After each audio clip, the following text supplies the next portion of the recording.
Hey, thanks for watching another video from weldingtipsandtricks.com. Today we're doing a multi-pass TIG weld on a big chunk of stainless steel.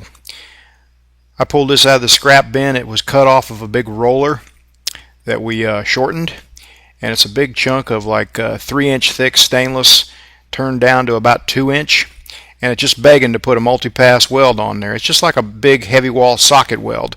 So I'm going to show a little walk in the cup technique today on this thing first, and then we'll do some freehanding as well later on in the final pass. The walk in the cup, the first pass is actually more like wiggling the cup like this, just wiggling it. And it leaves scratch marks like this, so it's not actually tolerated in every industry. Like if you're doing fine, tedious work for the semiconductor industry or fine, smooth machine surfaces, it's just not tolerated, so you have to learn how to freehand. But pipe fitters and construction workers that weld pipe and whatnot walk the cup like this routinely on socket welds. So that's what we're doing here. The first pass, again, we're just wiggling the cup back and forth. The reason it works so well is it maintains your torch angle. And each time you wiggle the torch back and forth, it tends to move at about the same increment, so it gives you a nice even pattern on your weave ripples and stuff.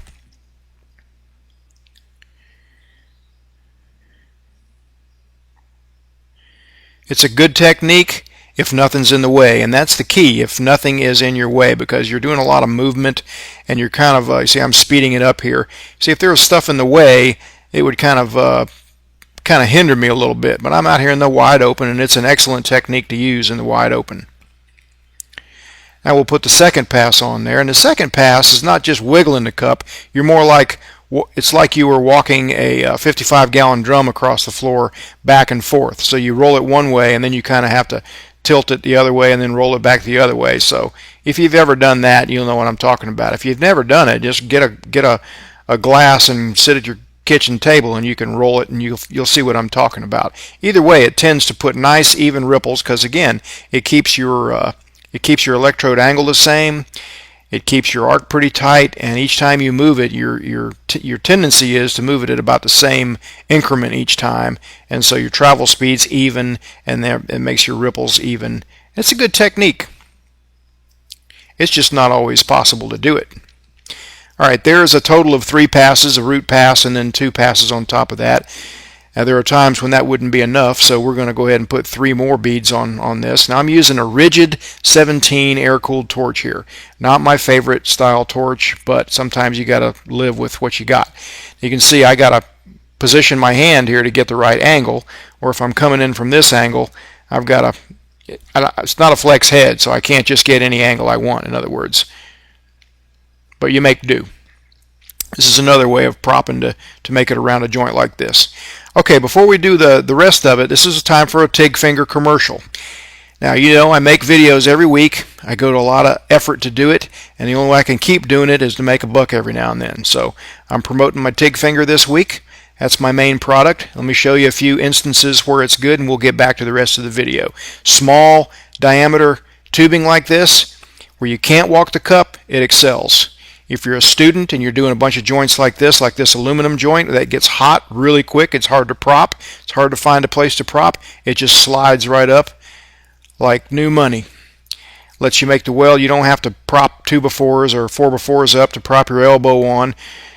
You just prop right on the metal and it slides right up, works like a charm. Outside corner joint like this, it's a perfect thing.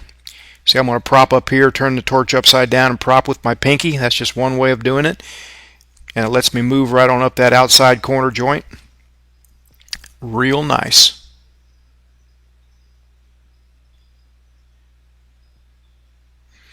Okay, one more thing. The inside corner, or even a T-joint, the heat gets trapped and it'll really cook your knuckles sometimes. So this is a good way of propping to keep your knuckles cool. And on 4130 chromoly, like on a if you're welding a fuselage for a small aircraft, it's the ticket. Hard to find places to prop, and that stuff does get hot. TIG finger is the way to go. You can prop right next to the weld if you want. A steady hand does weld better. When I was in welding school, I cut the thumb out of a TIG glove, and that got me by, but now with this thing, it is much better than the thumb out of a TIG glove.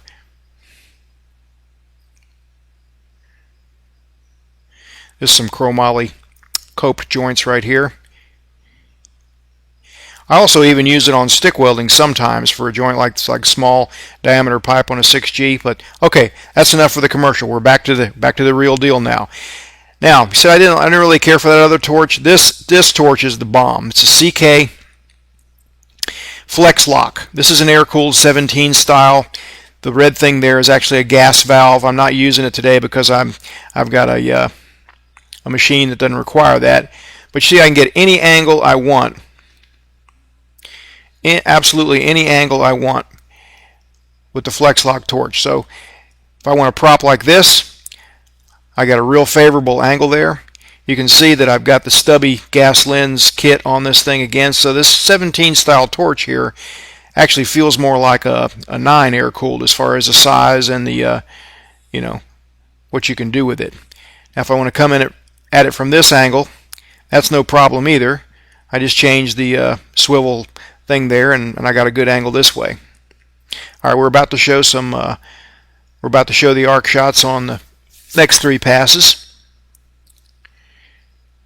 It's going to let me travel a long way right here with this torch angle and propping with the TIG finger. Now, by this time, I've got 3 passes on this chunk of stainless. You can imagine the heat is building up quite a bit. So I didn't put a thermometer on it or anything, or use an infrared heat gun, but it's getting pretty warm. That's really where the TIG finger excels. Okay, here we go. There's the first pass, freehanding on the last layer of beads. Now when you're not walking the cup, you got to pay extra close attention to making your little motions the same. See, I slipped right there. But back up a little bit and just carry on. It's not a problem. A little uneven ripple is not going to hurt anything. Now we'll come at it from the other angle here for the second pass.